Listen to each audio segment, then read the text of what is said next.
Welcome to the Mojo Market Report. Here's your hosts, Dave Sturchio and Chris Gueci. What's going on, everybody? Welcome to another episode and edition of the Mojo Market Report right here on a Wednesday, hump day, halfway through the week. It is Wednesday, April the 5th, 2023. Your host, of course, as always, Dave Sturchio, Chris Gueci over there, who is sweating profusely according to sources. You don't look like you're glistening, so you're good. It's all underneath, bro. Hot in these rhinos. I love that movie reference. That's a great one. Hope everybody's doing well out there. We're coming to you live from Chop Studios, as I probably said already. If not, I'm letting you know again. I hope everybody enjoyed the NBA last night. Before we get into the NBA, you worried a little bit? I know. Listen, I know we're 6 games into a regular season of baseball, and I know there's 156 left. The Mets are getting tuned up. Am I worried about? They don't have Verlander. I'm curious to know where you're going with this. They don't have Verlanders on the IL. Max Scherzer gets yoked on yesterday. Yeah, back to back. Dude, first of all, that Brewers team, good. team looks like they're pretty stacked up. I mean, we'll see how they hold up. I'm not sure about their back end, and they're like, I know they got some good starters, but pitching.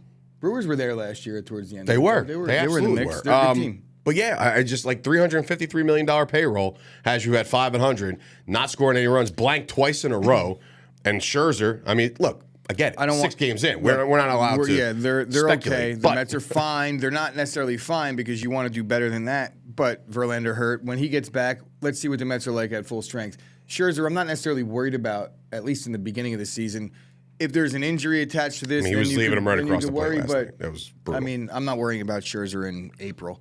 I'm not Last either, year, the but Yankees got beat by the Orioles in the second series of the season. And weren't we under 500 at a moment? And we were like, oh, no. I think they were 3-3. Okay, 500. And it was the wheels completely were coming off in Yankee land. And then they literally went on like a 70-game winning streak after that. So the Mets could still be fine. I don't know about their lineup. I'm not really concerned about their pitching. Back end of their lineup has not produced in his first 6 games, but they're also not scoring runs. They're getting hits. I think they had 8 hits 2 nights ago and got blanked. So it's just a matter of timing. Well, that's Yankee baseball for you. Well, it's Mets baseball now. So runners in scoring position is the bugaboo. Anyway, big NBA slate last night. We were talking about it yesterday, how a lot of the games were down to the last week of basketball in the regular season. And I want to let you guys know and preface this that the East is locked up. 1 through 10 clinched. So now it's all about seeding purposes. And just like if you can move a spot or two, great. If not, don't worry about it. But it's done, right? There's nobody else that can get into the playoffs. The back end is eliminated. The West, however, it is absolutely insane. We'll start in the East last night. And this team that is sitting there and hovering right there under the Bucks, because the Bucks obviously have had a fantastic season, but 5 games out, so they're not going to catch the Bucks in the 1 seed. The Bucks have kind of locked that up. I don't think they catch the Celtics in the 2 seed with only a couple games to play, but the 76ers last night went out there, specifically Joel Embiid, drops 52 points and absolutely dominates. Philadelphia in the playoffs, and I've been saying this for a couple weeks now, if Embiid keeps playing the way he's playing and James Harden gets going, right? Because Harden last night, by the way, which this will break your heart if you're on the Mojo Market, I did play the over on his point line, which was set at 20.45. I didn't touch it. I left it. It was almost like a set and forget because I could have pulled out if I realized he wasn't going to get there, and liquid prop bets are amazing in that regard. But I left it there. He scores 20. So I missed it by 0.45. And I also missed the Tatum scoring as well. I thought for sure Tatum would show out in this one. He was set at 30.49. He only drops 19. Well, it was the Embiid show. Embiid had 52 of the team's 103 points. He had literally more than half the points. Right. He had a 2-point victory against, the 3 seed in the conference. Gets the 2 seed in the conference. Oh, the 2 seed. Yeah, the Philly's in 3, yeah. Look, I still think the Celtics would be favored in a series in 7 games, but just by a little bit. I think Philly, they have the Embiid factor, so I want to see Embiid against Giannis in the postseason, personally, because I think Giannis has to – I want to see Giannis against a big like that. Yeah. In a 7-game series with the conference finals on the line. That's what I want to see. Yeah. Ideally, we'll get a Sixers and a Bucks matchup. If the season ended today, which obviously it does not, the 76ers are sitting there at the 3, and they would be playing the Brooklyn Nets. What a series that would be, considering all the story, right? You got Harden, you got what's this guy? What's the guy who got hurt? every year. Simmons? Ben Simmons. You got him. Did you forget? Right, I know, exactly. But he's ruled out for the rest of the year, so that doesn't matter. But all the trades and the wheeling and dealing that they've done, I like Philadelphia to absolutely blow the doors off that series. The Nets did lose last night. So they're only one game. Right now, they're one game up on the Heat with the tiebreaker. The Heat take care of business last night. They get a win, 118-105 over Detroit. So that's getting closer. But that's, I guess, the only seeding that could potentially move around a little bit in the East. Because I'm looking over here at the 7. Yeah, I mean, the Heat are 7, Atlanta's 8. We go down the rest of the Rolodex. Atlanta beats the brakes off the Chicago Bulls, 123-105. Bogdano goes for 26, so that's a big deal as well for the Atlanta Hawks to stay afloat. They're trying to get out of that play-in series, but I don't think that's going to happen. I think they're going to wind up as the 8 seed as it stands right now. The Raptors are right there at the 9, so I guess maybe the 7 would play the 10, so that'd be the Heat. And the Chicago Bulls, who have clinched a playoff berth, considering the fact that they got destroyed last night. The Kings over the New Orleans Pelicans. Again, the Pelicans are in must-need win situations right now as they sit there at the 8 seed. And again, they're probably in. They haven't necessarily clinched yet with a couple games to go, but it seems like they're going to be okay. The game that I got to highlight next is the Lakers. Now, when LeBron went down a couple months back, the question was, could they weather the storm? Could they stay relevant, right? Could they stay in this hunt? They win another game last night, 135, 133. I knew they were going to get better. I knew it. Oh, dude, it's to the point now where they beat the Jazz by 2, 135, 133. LeBron hits the game-winning shot, technically. I mean, I was talking to Jesse Holley, former Cowboy receiver, on Twitter today. The last shot that LeBron hit, he might have taken 5 or 6 steps. But it's like, whatever. It is the game of basketball. LeBron drops 37 last night. How dangerous can the Lakers be right now? Because, look, to be honest with you, right now, as it stands, the Lakers are the 7. The Lakers can get as high as 5. This is insane. They were outside looking in like a month dangerous, ago. I still don't know that they're going to be able to contend against some of the top-tier teams in the Western Conference. But, AD, if Anthony Davis could just completely play the way he played in the first month of the season. They have pieces. I just have to see it again. I mean, no, it's this late in the season. They're playing really well. You can make the case because it is the Lakers, but do you really see it the way they played all season long? Here's where I'm at, okay? And I'll preface this by saying that the Warriors went out there and sparked OKC 136-125. Curry dropped 34. He hits his over on his prop bet. I hit that one. Wait, sparked? Didn't they have like a game winner? Wasn't that like a 136-125? So they're up by 11. I'm talking about the Warriors and OKC now, not the Lakers. The Lakers hit the game-winning shot. But I'm looking at the West right now, right? This is something I heard on the way in, and it's interesting because last night, out of nowhere, the Denver Nuggets lost to the Houston Rockets 124-103. The Houston Rockets right now are 40 games under 500, and they beat the brakes off the number 1 seed. Did Jokic play? I'm pretty sure he did. Yeah, I mean, now you're gonna see that you always do that. Did Jokic play? Because I don't think he did. Well, it doesn't matter because here's the thing: they interviewed.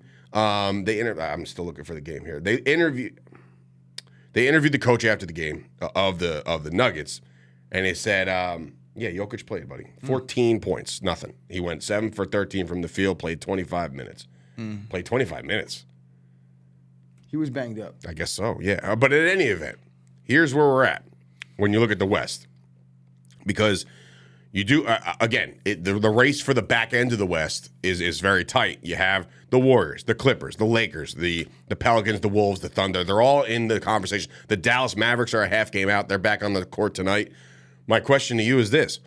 When you look at the top 3 of the West, right, the Denver Nuggets, who have obviously, they've had themselves a fantastic season. They're playing very well. Now the Joker's banged up. Memphis Grizzlies with John Morant back, that whole drama that they had to go through, but they're still the 2nd seed. The Sacramento Kings, who I feel like just came out of nowhere because they were about to be sold like a couple of years ago, right? So that's the top 3.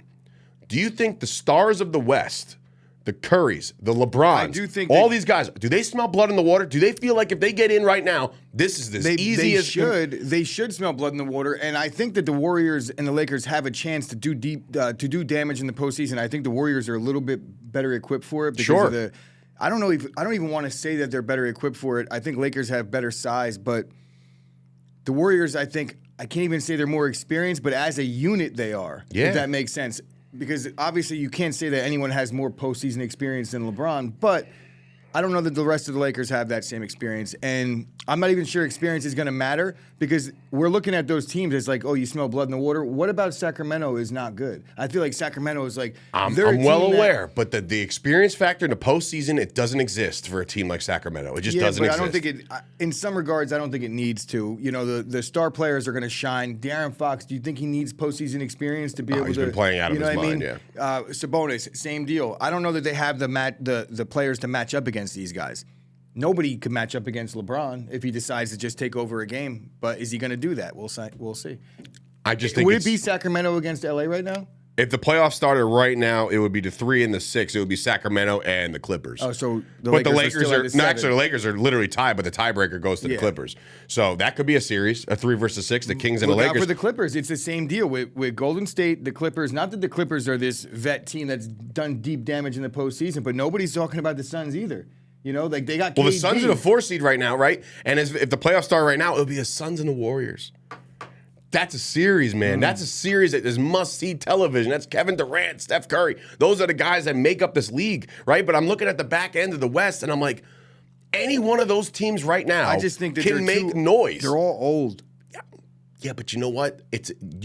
I have it like tattooed on the back of my head. It's a star-driven league, and when those stars are in the playoffs and the postseason happens, you're going to go to commercial with Steph Curry with his mouthpiece out the side of his mouth after hitting 7 threes, and he's going to win games for you in the West, man. Yeah, I just have this feeling that the Warriors and the Lakers, is a star. Yeah, but I don't know, Sabonis man. is a star. De'Aaron Fox is so probably the weird to biggest me. star in the league coming up right now. They are going to be stars in the league. Well, and if they are a star in the league now, it's because it's by default. They're the best player on their team, and they are one of the best players in the league. But when you go head-to-head with a LeBron James and a Steph Curry and those guys on the back end right now who are sneaking in, playing their best basketball right now just to get there, I love it. I love the Lakers, and I love the Warriors to make some serious noise once they get in because I they're hope the get Lakers in. win it all.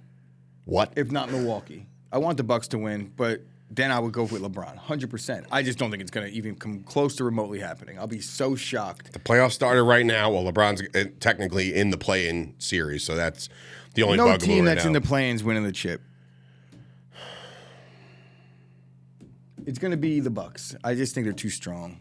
Too strong. Too strong. All right. Well, in any event, it could get crazy.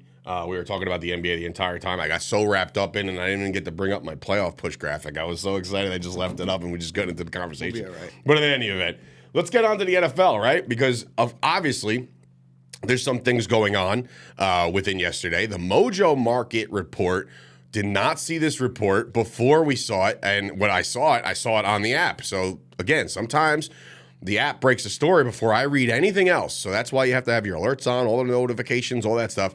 But what I read on the Mojo app yesterday was that it's past tense, so clearly it didn't happen. But the Patriots shopped, past tense, Mac Jones to the league. 1, why did they do that? 2, were there no bites at all for a Mac Jones? And is that 3 to boot alarming for you that nobody in the league is like, I don't want Mac Jones. Like, Mac Jones stinks. Because last year we had the Bailey Zappi stuff. And when you say they're shopping Mac Jones, look, they got a couple situations where a lot of movement goes down, right? It'd be right in the beginning, the tampering period. Then it will be again in the owners and coaches meetings and all that stuff. And then we have draft day. That's like the 3 big transactions, potential days, especially with trades and things like that. More so the second one and the third one with trades. I think what they're doing in this situation is just shopping Mac Jones to gauge interest and see what the value is around the league, which is nothing wrong with doing that. I understand you have the chance that the player finds out about it, but this is a business and they should all understand now he just did. He 100% did. So they shopped him because they might not view him as the guarantee long-term option. And guess what? As they look around the league, no one else does either. So Mac Jones can't sit here and say, hey, I'm the guy, because no 31 other teams don't think you're the guy either, right? There's a potential that you can be the guy and with work, but we'll see. I think that they have no choice but to do due diligence with the Lamar thing. just because Robert Kraft came out and said, hey, Meek Mill? Meek Mill called me, and then Belichick came out and said, How's that conversation go, by the way? My estimation is that Belichick called Kraft and said, shut up, stop talking about players publicly. Like we may or we may not get Lamar. Don't talk about it anymore. So they're saying, okay, we're out on Lamar. That has zero to do with it. I mean, that has zero bearing on whether they're actually out on Lamar or not. But as far as Mac Jones goes, I would take Mac Jones in a heartbeat to come in and compete for a backup quarterback job in Green Bay. But if I was in a situation where is that his value according to you? He's a backup anywhere else? I think he's not a clear starter. I think he has potential to be a starter. You see what he did in his rookie season. There is potential for Mac Jones. We look at what Mac Jones wasn't able to do last year, but that was with Matt Patricia and Joe Judge calling the plays, or whoever. We have no idea what was actually going on with the offense. Really don't. And they didn't really have any weapons outside of Ramondre Stevenson, who they handed the ball off to every single play. They didn't have weapons. They didn't have a good scheme system set in place for him. In his second season as a pro, wasn't really set up for him to succeed last year. Are you setting him up for success now with a Bill O'Brien coming back in there? You could be, but I don't think so. I think that they're trying to trade him because it's like Bailey Zappi is at the very least. I would say Mac Jones is clearly a better quarterback than Bailey I think Zappi. Bailey Zappi won over the locker room last year. I think that's what happened. They're not because winning, Mac Jones has been visually they're not going to win many a pain games. in the ass on the sideline. They're not going to be winning many games with Bailey Zappi. If that's the direction that they're trying to go with, and they're trading Mac Jones to just say, here's the keys. They better have something else planned. Do the Patriots draft a quarterback this year? They might. I mean, we'll see who drops, and we'll see. You would assume that maybe a Will Levis drops. The one thing that I'll say about the Patriots is that whatever they plan on doing, you have no idea what it's going to be. And just because the media is saying it, it means actually less. Because I don't trust a thing coming out of that Patriots camp, as if they're a fight camp. When you look around the league right now, can Mac Jones start for any other team in the league right now? The Bucks, the Commanders, the Falcons potentially, the Patriots, the Jets. The Jets. Well, they're about to get Rodgers, Oh, aren't they? I don't know. I think they are, but It's a pain in the ass, bro. I cannot believe. Look, we can should talk. I keep going through the teams? I mean, you listen. You listed the Washington Commanders, who have Howell, who they don't know what they have in him yet, right? And then you have who you just said, the Bucks, where they don't know what they have in Kyle Trask yet. The Colts, they don't have a single soul on that team that can play quarterback. The Titans just doubled down on Tannehill and now have Malik Willis. They didn't double down on anybody. They announced him the starter. They didn't pay him. Well, he's already making a lot of money. Not that much. And it's on the back end. He's basically, I think he's cuttable at this point, and they're just keeping it going. Mac Jones and Tannehill are almost the same exact thing right now. That Spider-Man meme type stuff? I would say Tannehill's better, clearly, but with the age and the ability to grow into a better position, or a better quarterback, I should say, I would say Mac Jones is more value around the league. Right? I mean, I guess it really depends on who you I say those ask. two teams because apparently both of them are interested in the 3 pick or moving up in the draft to get a quarterback, the Colts and the Titans. So if they're both interested in moving up to get a quarterback, and whoever loses out on that situation, are they potentially in on Mac Jones on a day 3 pick? We're talking about a potential 3rd round pick at best, right? Right.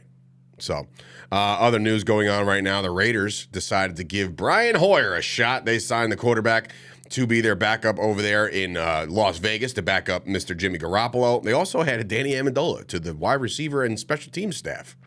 So good for him. I like Danny Amendola. I remember watching him on Hard Knocks as a Cowboy in 2005. So he's been around the league. But there is one more thing before we get out of here. And it was yesterday, or maybe 2 days ago, Craig Carton of WFAN, who has his afternoon drive show with Evan Roberts, went out there and publicly stated that there was a new wrinkle in the Aaron Rodgers and Jets thing. They're saying that all of a sudden this could fall apart because there's another team in the NFC that are willing to make a play for Aaron Rodgers. Now, they didn't say the team yet until the following day. Yeah. Doubled down on it and said the San Francisco 49ers are that team to get involved with the Aaron Rodgers sweepstakes. Now, if the Jets drop this ball at this point right now, that'll be the biggest blunder maybe in their franchise history, truth be told. Ever since they drafted Kyle Brady in the first round, okay? I'm talking the Jets, this would be brutal if they drop the ball. However, Oh, you don't think the Zach Wilson draft pick was worse than Kyle Brady? No, Yeah, no, it I don't. I don't think so at all because Kyle Brady I could go through some. Kyle Brady didn't turn out to be anything. Brady At least Zach Wilson played won some games. Like he's not a loser, you know. But Zach Wilson's a loser. that's not. Is very Kyle nice. Brady a loser? I loved Kyle Brady. Yeah, I'm gonna. I know when he scored touchdowns, you had Chris Berman. There's a story of a man named Brady. I remember. It's all good. But what I will say is this: the only team in the NFL right now, besides like the Colts, because the draft is happening and the Texans still have their guys. What? Kyle Brady played 13 years. Okay, in the cool. NFL. As a backup tight end for every team. Yeah, it says the guy who's like, the Cowboys tight end room is.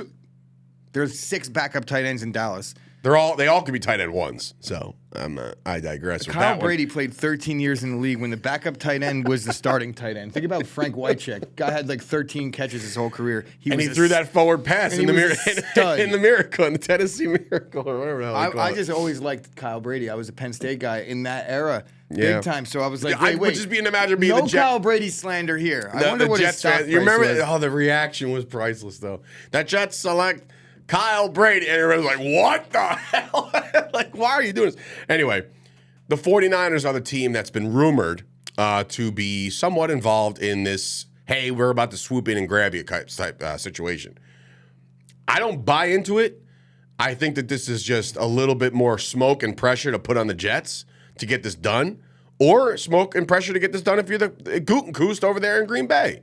Because right now, the compensation is still not agreed upon. And now what I'm hearing is that there could be a potential swap of first-round picks and a third. So swap. So the Packers would move up to the 13 instead of the 15, and an extra third-round pick for Aaron Rodgers. Now, would you do that? I mean, at this point, Right. What are you supposed to do? I don't really. Your boy I who you shouldn't met say in I the don't- bathroom stall the other day, I Jordan shouldn't, Love. say, I shouldn't say I don't care about what they get back at this point. I do. I think the 49ers being in the mix, it's better for Green Bay, clearly. The 49ers are in the mix because of the fact that Brock Purdy has a bionic elbow right now and Trey Lance is coming off the injury. He looked fine the other day. The 49ers are in the mix because they're doing what they should be doing as an organization and saying, hey, if we could get this guy. Like, they're improving their quarterback. The 49ers would probably be the clear favorites in the. They're already one of the favorites in the NFC as it stands. If you add. Yeah. I mean, defensively, they're probably who would you say is favored in the NFC? I mean, when you got to look to the running back Eagles? situation. Yeah, the Eagles are probably favored in the NFC. The Cowboys are there, like they are there. I don't know. The Eagles' defense got worse. They did a lot worse. So we'll see. It's going to be there in a couple days anyway. We'll be able to see it after this trade does or doesn't happen. If Aaron Rodgers goes to the 49ers, they're going to be the clear favorites, maybe in the NFL, to win the Super Bowl. Definitely the clear favorites in the NFC. That roster is stacked. Well aware. Right? Well aware. So that defense, that offense, and then all of a sudden you have a guy where it's like, it doesn't matter. Brock Purdy does all he has to do is just like the bare minimum, and this defense is going to carry him. Then you all the way to the NFC title. But then you put Aaron Rodgers in the mix. It wouldn't have mattered who was at quarterback in that game. That's true. He would have gotten eaten alive. So that's true, very true. But it's interesting to see some developments here. In that, I personally, I still think the Green Bay Packers and the Jets get this done. It's just a matter of agreeing on compensation. Hopefully, it drives the price up just to get something extra. But I want it done by draft day. If not, guess what? It's going to go all the way until after June. Yes. If this doesn't happen before draft day, it will be dragged until. But the only reason why I say that might not happen or it might be more difficult for that to happen is because this guy's got to be there for OTAs. He's got to be there for all that stuff. So that's my point. It's got to happen now. But if it doesn't happen by draft, then what ends up happening is Green Bay's now. It's like it makes more financial sense for them to wait until June.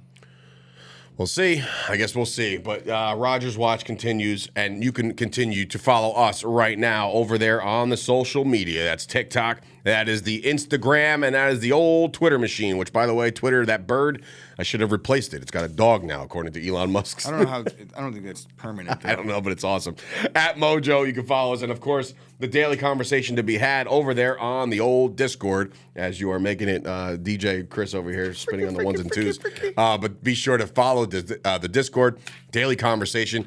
Loaded slate tonight in the NBA, guys. We're going to talk about it, obviously, tomorrow because of the fact that we are right there in the thick of it. Final week of the season. Just looking on the surface real quick, the Knicks are back in action. They can't really improve their stock, but they want to continue to keep playing well, which they are. Obviously, if you look over there, Milwaukee's getting back on the court. They're playing Chicago. Memphis and New Orleans, huge implications there. New Orleans hanging on by a thread right now. Sacramento and Dallas is the game I'm watching thoroughly tonight because the Dallas Mavericks are a half game back of that playing game right now. They have to have it. They lose one game, it is probably a wrap for the Dallas Mavericks in 2023. So that's very, very interesting. And, of course, the main event tonight, 10 o'clock on ESPN, the Lakers and the Clippers in L.A. Go figure. That's by default. All right, for Sturch and Coach Dave Sturchio Chris Gueci, this has been another episode of the Mojo Market Report. You can take the hoodie off now, pal. We'll see you guys back here tomorrow.